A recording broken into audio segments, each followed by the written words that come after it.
ছেড়ে দিতে বাধ্য হয়েছে, কারণ ওখানকার হিন্দু প্রতিবেশী ভাই বোনেরা বলেছে এখানে থাকতে পারবে না। তো আপনি যেটা বলছেন যে মুসলমান বা সংখ্যালঘুদের ওপরে নির্যাতন হচ্ছে, এইটা নতুন না, এটা ভারতের দীর্ঘদিন ধরে ভারতের রাজনীতির মারপ্যাচের মধ্যে এই ধর্মীয় রাজনীতিটা যুক্ত আছে। করে বঙ্গবন্ধুর অনুপস্থিতিতে আমাদের মহান নেতা তাজউদ্দিন আহমেদের সরকারকে বিরক্ত করেছিল এবং তারা চেয়েছিল যে মুক্তিযুদ্ধ যদি দীর্ঘস্থায়ী হয়, যাতে এটা তাজউদ্দিনের একক নেতৃত্বে একটি বাম উদার গণতান্ত্রিকদের হাতে না আসে। 18 সালে ভারতের বিপ্লবী সাংবাদিক, আমার খুব দুর্ভাগ্য যে ওরকম সাংবাদিক আমাদের এখানে পাচ্ছি না বাংলাদেশে, রাবিশ কুমার, সে ডাইরেক্ট বলেছিল টিভি দেখা, ভারতবাসী আপনারা টিভি দেখা বন্ধ করেন। ইভেন তিনি যে এনডিটিভিতে চাকরি করতেন বলছেন যে আমার এনডিটিভিও দেখার দরকার নেই। চোখা বলবো সেটা তো যে বলবে বলবে, বাট ফ্যাক্ট তো এটাও তো ফ্যাক্ট যে 1901 সালের সেন্সাসে এই আমার এই প্রিয় মাতৃভূমিতে 31% হিন্দু জনগোষ্ঠী ছিল এবং 1971 সালে মুক্তিযুদ্ধের পর এখানে হিন্দু জনগোষ্ঠী ছিল 22%। আর সর্বশেষ 2022-এর আদমশুমারিতে হিন্দু জনগোষ্ঠী 8% এসছে। এই সরকার তখন ক্ষমতায় ছিল, শেখ হাসিনা ক্ষমতায়, বা তার আগে অন্য সরকারগুলো। আমি এই জন্য বললাম যে আমরা যেন সবাই ইউটোপীয় জগতে বাস না করি। আমাদের বাংলাদেশেও বহুবার ধর্ম নিয়ে রাজনীতি হয়েছে, ধর্মীয় উন্মাদনা হয়েছে, যে কারণে আমরা 90-এর দশকে স্লোগান দিতাম যে ওখানকার বিজেপি ক্ষমতা আসলে এখানকার মৌলবাদী ইসলামী দলগুলো খুশি হয় যে তুমি ওখানে হিন্দু মুসলিম রাজনীতি করো, আমরা এখানে হিন্দু মুসলিম রাজনীতি করি। আজকে আমার এক বন্ধু একটা চমৎকার আমাকে একটা উদ্ধৃতি পাঠিয়েছে, যদিও আমরা কম বেশি সবাই জানি, তো কিন্তু সেইটা আপনার আরো চমৎকার করে আমার বন্ধু মনে করিয়ে দিয়েছে। নেপোলিয়ন বোনাপার্ট একটা চমৎকার কথা বলেছিল, যখন জনগণ তাদের অধিকারের জন্য সোচ্চার হবে তখন তাদের ধর্মীয় বিষয়ে জড়িয়ে দাও, তখন তারা আসল বিষয় থেকে বিমুখে যাবে আর আবেগ ও চঞ্চলতার মধ্যে ডুবে গিয়ে আসল অধিকারের কথা ভুলে যাবে। কারণ শ্রদ্ধা রেখে বলি, ধর্ম এমন একটা বিষয় তো কোনো প্রশ্ন করা যায় না, ধর্ম বিশ্বাস করা নিয়ে কোনো তর্ক করা যায় না। ফলে ধর্মীয় আবেগটা খুব মানে স্যুট করে শোষক এবং যারা দেশকে শোষণ করেছে যে যে দেশেই হোক। ধরেন ভারতের অসংখ্য সমস্যা, ভারতের আজকে আমি দেখলাম সেই আবার ভারতের যে বিখ্যাত কৃষক বিদ্রোহ দিল্লিতে গত 2-3 বছর হয়েছিল, যে কারণে নরেন্দ্র মোদী 3টা কৃষক আইন বাতিল করতে বাধ্য হয়েছিল। কৃষক মানে কৃষি ব্যবস্থাপনাকে আদানি আম্বানি সহ কর্পোরেটাইজেশন করছিল, তো তার সেই আইন তারা বাধ্য হয়েছে কৃষকদের আন্দোলনে। আমার পূর্ববর্তী বক্তা দীপক দা যেটা বললেন যে লোকসভা বিরোধী দলের নেতা উত্তরপ্রদেশে সেই জায়গায় যাওয়ার অনুমতি পাননি ঘটনার 5 দিন পরও, যেখানে 4 জন ভারতের নাগরিক খুন হয়েছে, একটা মসজিদের ভিতরে শিবলিঙ্গ আছে, এই সমস্ত বিতর্কে। আজকে দেখলাম সব নিউজে দেখলাম, ইন্ডিয়ান নিউজগুলোতেও দেখলাম, পোর্টালগুলোতেও, যে আপনার মোরাদাবাদে এক খুব সম্ভ্রান্ত পশ এলাকায় এক মুসলিম ডাক্তার দম্পতি বাড়ি কিনেছে, তো সেই বাড়ি তারা ছেড়ে দিতে বাধ্য হয়েছে, কারণ ওখানকার হিন্দু প্রতিবেশী ভাই বোনেরা বলেছে এখানে থাকতে পারবে না। তো আপনি যেটা বলছেন যে মুসলমান বা সংখ্যালঘুদের ওপরে নির্যাতন হচ্ছে, এইটা নতুন না, এটা ভারতের দীর্ঘদিন ধরে ভারতের রাজনীতির মারপ্যাচের মধ্যে এই ধর্মীয় রাজনীতিটা যুক্ত আছে। বরং আমাদের বাংলাদেশের সকল রাজনৈতিক দল, শুধু আওয়ামী লীগ না, ইভেন যারা অন্যান্য গণতান্ত্রিক বিরোধী রাজনৈতিক দল, মানে তদানীন্তন আওয়ামী লীগের সময় আমাদের এস্টাবলিশমেন্ট, আমাদের যে বিকল্প মিডিয়াগুলো, ইভেন আপনাদের মিডিয়া সবাই আমরা উদাসীন ছিলাম।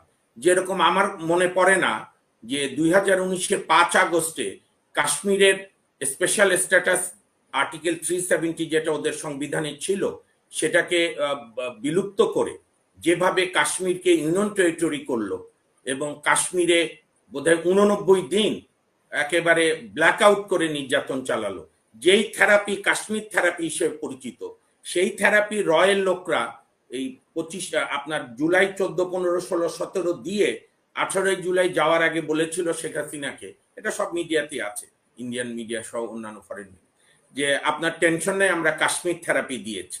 কিন্তু আমাদের বাঙালি থেরাপি বা বাংলাদেশের থেরাপি যে আরো অনেক উন্নত, যে কারণে পাবলিক বিশ্ববিদ্যালয়ে আন্দোলনে যখন বন্ধ হয়ে গেল, হাসিনা বন্ধ করে দিল, তখন প্রাইভেট বিশ্ববিদ্যালয়ের নেতৃত্ব নিল।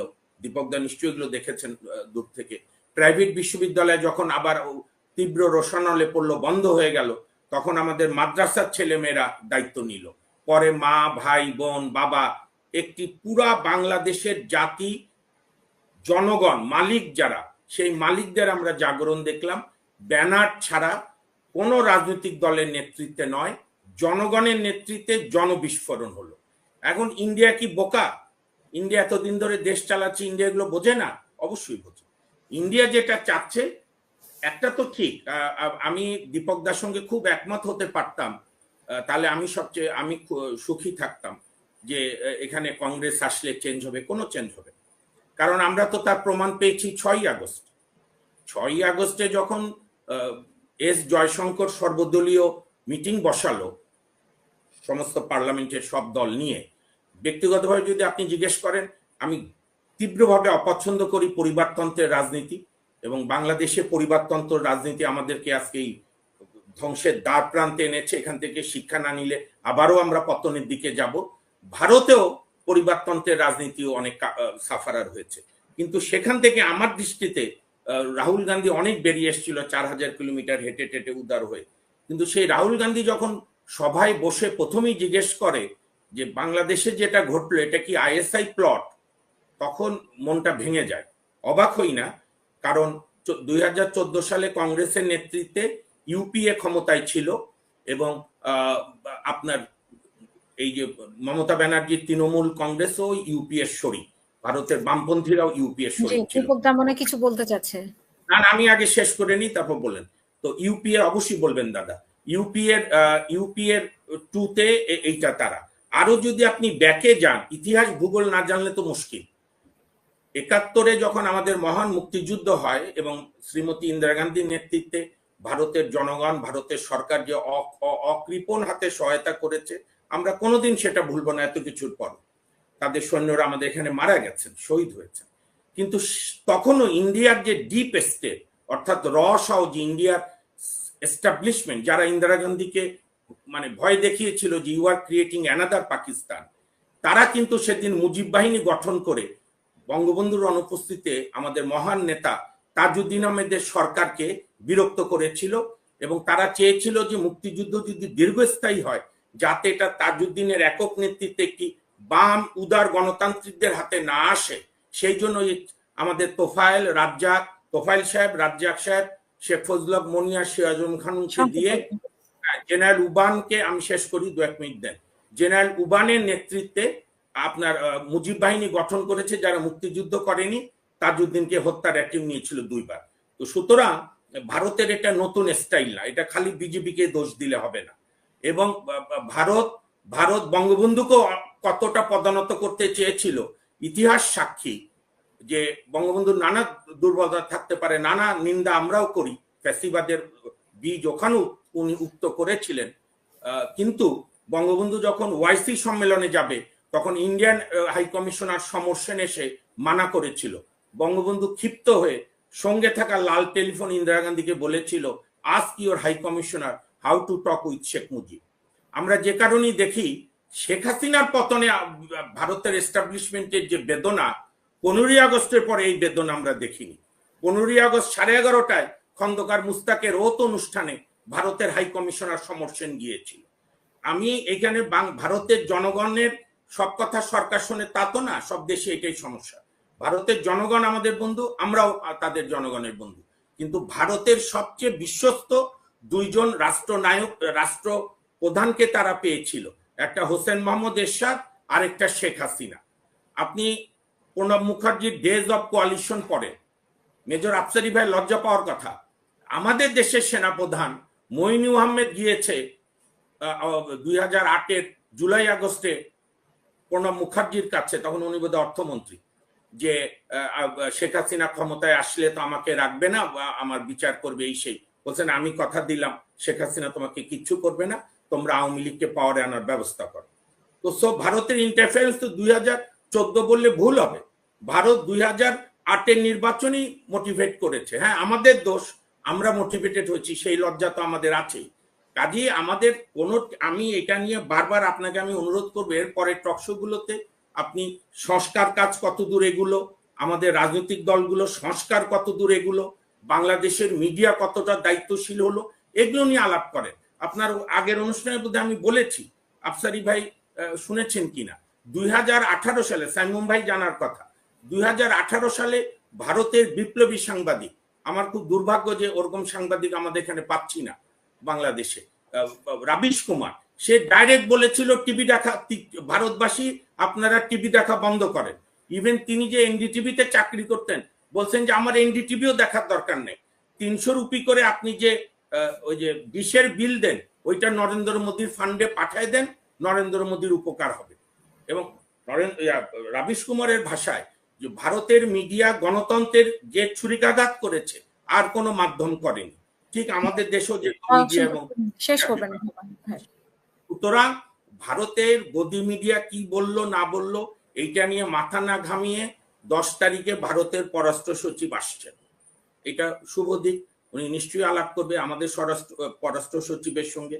আমরা আমাদের মতো করে প্রস্তুতি থাকবে, বন্ধু রাষ্ট্র, তাকে বোঝানো, এবং আমাদেরও অনেক ভেবে চিনতে আবেগে বশবর্তী না হয়ে। ভারতের ধর্মবাদী মৌলবাদী আজকে একটা স্টেটমেন্ট আপনারা দেখেছেন, আমাদের 145 জন নাগরিক অসাধারণ একটা স্টেটমেন্ট দিয়েছে যে আমরা আমাদের এখানে মৌলবাদীদের বিরুদ্ধে লড়াই করছি, আপনারা ভারতের মৌলবাদীদের বিরুদ্ধে লড়াই করেন। এটা হচ্ছে আমাদের স্পিচ। কাজেই আমরা আমাদের কার্যক্রম নিয়ে থাকবো। আর ওই আমি দীপক দার সঙ্গে একদম একমত, ফাইন্যান্স ডিকটেটস এভরিথিং, এগুলো হুমকি ধামকি এখানে ওখানে নানা দেয়।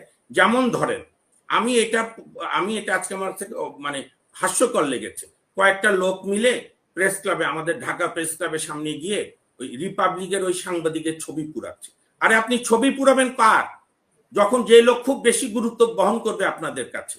তো রিপাবলিকের ওই অ্যাঙ্কর ভদ্রলোক কি আমাদের কাছে এত গুরুত্বপূর্ণ?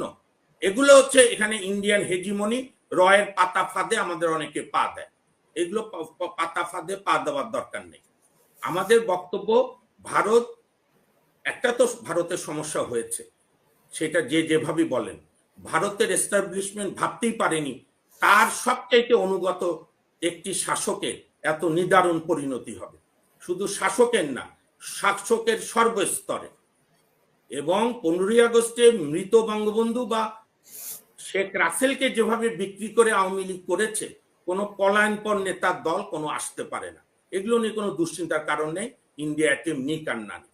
সুতরাং আমার বক্তব্যে আমাদের এখন আলোচনা করা উচিত সংস্কার কাজ কত দূর এগুচ্ছে, আমাদের রাজনৈতিক দলগুলো সংস্কার হচ্ছে কিনা। আমরা দেখতে চাই সমস্ত গণতান্ত্রিক দলগুলো গণতান্ত্রিক হোক। রাউজানে আমরা কেন দেখব এখনো বড় একটি দলে 2 গ্রুপের দ্বন্দ্ব? আপনি যদি রাউজানি এখনো সামলাতে না পারেন, তো কিছুদিন পরে রাষ্ট্র সামলাবেন কিভাবে? আমি তো একই রোগ দেখছি, হাত বদল হচ্ছে, পরিবহন সেক্টরে চাঁদাবাজি চলছে, বিভিন্ন মালিক সমিতিগুলোতে চাঁদাবাজি চলছে, হাট ঘাট মাঠ বাজার দখল হয়ে যাচ্ছে। এগুলো নিয়ে এখন আমাদের কথা বলতে হবে।